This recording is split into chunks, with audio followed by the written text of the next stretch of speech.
नमस्कार दोस्तों, 22 अप्रैल 2025 को जम्मू कश्मीर के पहलगांव में आतंकवादियों ने गोलीबारी करके 28 पर्यटकों को मार डाला और 17 पर्यटकों को घायल कर दिया। यह घाटी में सिविलियन के खिलाफ हुए हमलों में से सबसे घातक हमलों में से एक था। लेकिन सवाल है कि बीते वर्षों में जब भी केंद्र में बीजेपी की सरकार रही है, तब प्रमुख आतंकवादी हमले और त्रासदियां क्यों हुई है? क्या यह पार्टी की नाकामी है या डीप स्ट्रेटेजिक, आइडियोलॉजिकल और कर्मठ सुरक्षा संस्थाओं की चुनौतियों का परिणाम? कांधार हाईजैक से लेकर पुलवामा हमला तक और अभी का ये पहलगांव का दर्दनाक घटना, आखिर क्यों? जब भी ये सभी देखता हूँ ना, मुझे एक मूवी का क्लिप है वो याद आता है। सर एक बात पूछूं? पूछो। सर इतने पढ़े लिखे समझदार लोग हैं चारों तरफ, फिर ये हमेशा के लिए कश्मीर का प्रॉब्लम सॉल्व क्यों नहीं कर लेते? जब किसी प्रॉब्लम से बहुतों को फायदा हो रहा हो तो उसे सॉल्व नहीं करते, उसे बरकरार रखते हैं। कश्मीर एक जगह का नाम नहीं है जय, कश्मीर एक पूरी की पूरी इंडस्ट्री है। बहुत सारी दुकानें चल रही हैं यहाँ पे। हर बार एक आम नागरिक का मन में यही सवाल उठता है कि आखिर क्यों बड़े आतंकी हमले भाजपा के शासनकाल में ही होते हैं? क्या यह केवल संयोग है या इसके पीछे जुड़े गहरे राजनीतिक रणनीति या सुरक्षा से जुड़े कारण है? चलो सोचा याद दिला दूं कि जब भाजपा सत्ता में थी तो देश असुरक्षित क्यों रहा। कांधार हाईजैक 24 दिसंबर 1999 के बारे में तो आपने सुन ही रखा होगा। इंडियन एयरलाइंस की फ्लाइट 814 काठमांडू से दिल्ली के लिए रवाना हुई। इसमें बैठे थे 176 पैसेंजर और 15 क्रू मेंबर।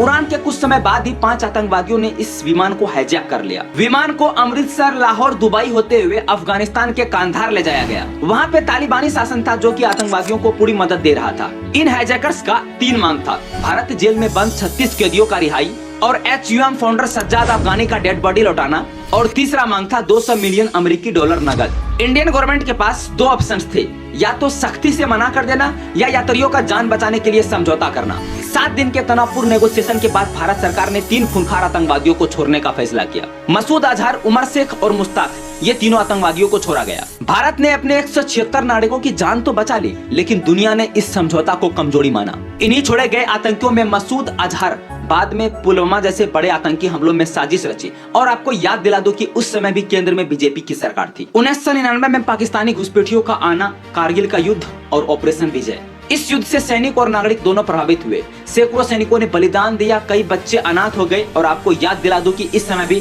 केंद्र में बीजेपी की सरकार थी। 13 दिसंबर 2001 सुबह के करीब 11 बजे देश की संसद चल रही थी। अचानक 5 आतंकवादी सफेद एम्बेसडर कार में आए और संसद भवन में घुस गए। इनका निशाना था नेता और लोकतंत्र का मंदिर। CRPF और दिल्ली पुलिस के बहादुर जवानों ने इन्हें संसद भवन में घुसने से पहले ही रोक दिया। 9 सुरक्षा कर्मी और एक माली और एक कैमरामैन इस मुठभेड़ में शहीद हो गए। 15 मिनट चले इस मुठभेड़ ने पूरे देश को हिला दिया। यह हमला कोई इमारत पर नहीं था, यह हमला भारत की आत्मा, लोकतांत्रिक ताकत पर सीधा हमला था। सोचने वाली बात है कि देश का लोकतांत्रिक का मंदिर, जिसमें कि देश के बड़े बड़े नेता बैठते हैं, उस पे हमला, ये बहुत बड़ी बात थी। और आपको याद दिला दूं कि उस समय भी बीजेपी की सरकार थी। कुछ ऐसा ही 2-3 अगस्त 2000 ईस्वी को अमरनाथ यात्रा हमला, और फिर 27 फरवरी 2002 को गोधरा कांड, जिसमें कि गुजरात के गोधरा स्टेशन पर साबरमती एक्सप्रेस के एक डिब्बे में आग लगा दी गई। उसमें अयोध्या से लौट रहे 59 लोग जिंदा जलकर मर गए। यह एक भयानक और अमानवीय घटना थी। इसके बाद तो गुजरात में भयानक दंगा भड़क उठे, जिसमें कि हजारों लोग मारे गए, जिसमें कि हिंदू और मुसलमान दोनों शामिल थे। यह हिंसा सवालों और राजनीतिक आग में तब्दील हो गई।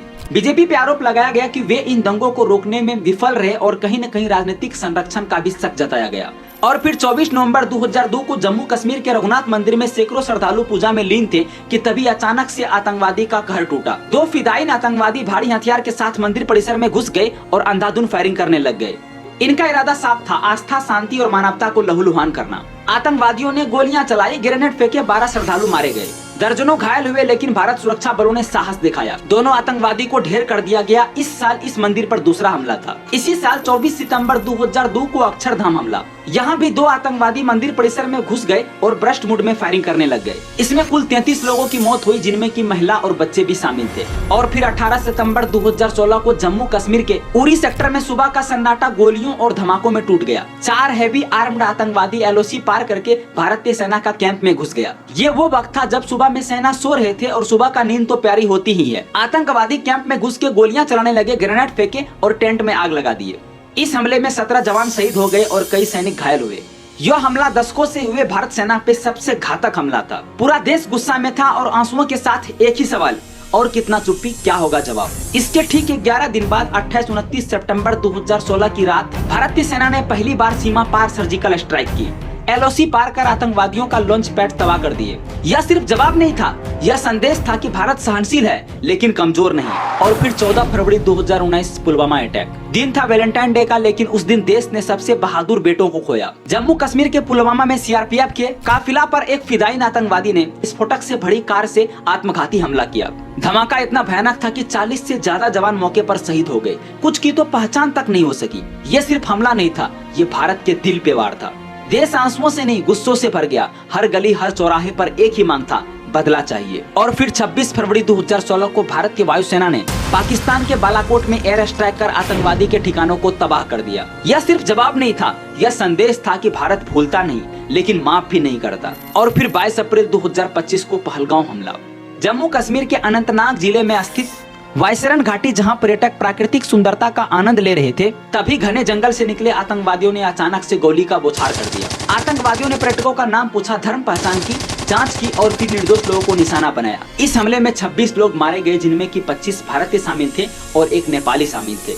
भारत ने पाकिस्तान के साथ राजनीतिक संबंधों को घटाया, सिंधु जल संधि को निलंबित कर दिया और मुख्य सीमा पार को बंद कर दिया। प्रधानमंत्री नरेंद्र मोदी ने हमलों का कड़ी निंदा किया और दोषियों को जल्द कटघरे में लाने का संकल्प लिया। और फिर 6 मई 2025 को सुबह के 3 बजे इंडिया ने पाकिस्तान के 9 जगहों पे हमला किया। लेकिन सवाल यह है कि पहलगांव में जो हमला हुआ था वो दोषी कौन है? क्या सिर्फ वो आतंकी जो हमला किया, या फिर यहाँ के एजेंसी भी जो हमले को पहले से नहीं भांप पाया? क्या आपको याद है ये भाषण कि विदेशों से घुसपैठ आते हैं, घुसपैठ आतंकवादियों के रूप में आते हैं, आतंकवादी घटनाएं करते हैं, भाग जाते हैं। प्रधानमंत्री जी, आप मुझे बताइए, सीमाएं आपके हाथ में है, कोस्टल सिक्योरिटी आपके हाथ में है, BSF सेना सब आपके हाथ में है, नेवी आपके हाथ में है, ये विदेश से घुसपैठ के कैसे घुस जाते हैं? तो देखिए, अच्छी बात है कि हम बदला जरूर लेते हैं, लेकिन जो सवाल आपने किया था वही सवाल आपसे पूरा देश जानना चाहता है। आपने क्यों ये होने दिया?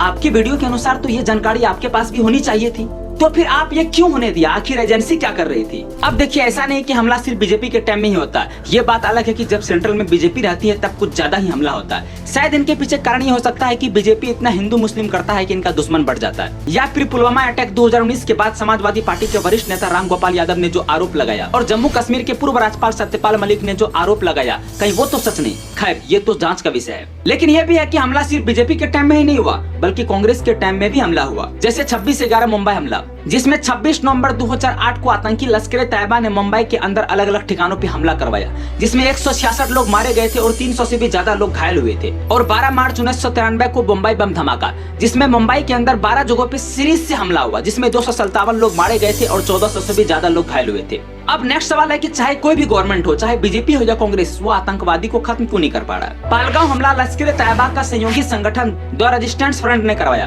उन्होंने नाम पूछा और धर्म के आधार पर निशाना बनाया और हिंदू पर्यटकों को नजदीक से गोली मारा। 20 मिनट के इस हिंसक कार्रवाई ने कई जिंदगियां छीन ली। लेकिन इसके बाद एक और प्रतिक्रिया शुरू हुई टीवी स्क्रीन और ट्विटर पर। कुछ मीडिया तो सच्चाई से ज्यादा TRP को प्राथमिकता देता हुआ नजर आया। हमलावरों पर ध्यान देने के बजाय उन्होंने एक अजनबी के आतंकी समर्थक पोस्ट को पूरे एक कौम पर थोप दिया। मैं साफ कह देना चाहता हूं कि हमलावर आतंकी था, न कि पूरा मुस्लिम समाज। और कुछ लोग तो ये तक मानने लग गया है कि पूरा मुस्लिम कौम ही आतंकवादी होता है। तो आइए हम इन भ्रांतियों को तोड़ते हैं। मुस्लिम हिंसा का शिक्षा नहीं देता, बल्कि उनका निंदा करता है। कुरान कहता है कि जिसने किसी निर्दोष को मारा, उसने पूरा मानवता को मारा। कुछ नेताओं ने तो मौके का फायदा उठाया और कहा कि अनुच्छेद 370 हटाने का नतीजा यही है। तो कुछ नेता ने कहा कि फिर से मुसलमान हमला किया, लेकिन किसी ने ये नहीं पूछा कि कहां थी सुरक्षा प्रणाली। यह हमला सिर्फ हमला नहीं था, हमारी परीक्षा थी, हमारी इंसानियत, हमारी मीडिया, हमारी निष्पक्षता और हमारी राजनीतिक सोच की। हमें याद रखना होगा कि मरने वाला हिंदू मुस्लिम बाद में था, पहले वो इंडियन था। इस हमले के बाद भारत ने फिर से दिखाया कि हम भूलते नहीं, लेकिन हम छोड़ते भी नहीं। 6-7 मई की रात को इंडियन एयरफोर्स ने पाकिस्तान के 9 आतंकी ठिकानों को नास्तानाबूद कर दिया। भारत और पाकिस्तान के बीच तनावपूर्ण स्थिति था। दोनों देश के बीच भीषण युद्ध होने ही वाला था कि 10 मई को सीज फायर हुआ। लेकिन ये जो सीज फायर हुआ, इनके पीछे अमेरिका का चाल है। देखिए, अमेरिका को पता था कि पाकिस्तान के पास कोई खास वेपन नहीं है, ये जल्द ही खत्म होने वाला है। 8 मई 2025 की रात को IMF इंटरनेशनल मॉनेटरी फंड ने $2.4 बिलियन का लोन पाकिस्तान को दिया और 10 मई को ही सीज फायर हुआ। इस स्थिति में पैसे देने की क्या जरूरत थी? अब देखिए, इनको पता था कि अगर युद्ध होता तो 1-2 हफ्ते में POK इंडिया के हाथ में होता, लेकिन ये कभी नहीं चाहेगा कि इन दोनों देशों का लड़ाई खत्म हो। ये हमेशा अपना फायदा के लिए इनको यूज करना चाहेगा, हमेशा से इनकी ऐसी हिस्ट्री रही है। अब देखिए, इनसे होने वाला क्या है, पाकिस्तान आने वाले समय में कमजोर होता, लेकिन अब इनके पास पैसा आ गया है, ये फिर से ग्रो अप करेगा, फिर से इंडिया पे हमला करना चालू करेगा। पिछले कुछ घंटों से इस समझौते का पाकिस्तान की ओर से घोर उल्लंघन हो रहा है। अब देखिए अमेरिका को क्या फायदा है। ये दो मुंह वाला सांप है। ये बोलेगा कि मैंने तुम्हारा सीज फायर कराया है और इंडिया के साथ ट्रेड करना चालू करेगा। ये हमें मिसाइल मिलिट्री इक्विपमेंट बेचेगा, हमसे और पैसा ऐंठेगा। यानी सीधे कहे तो इनके द्वारा कराया गया सीज फायर नहीं बल्कि ये साजिश है।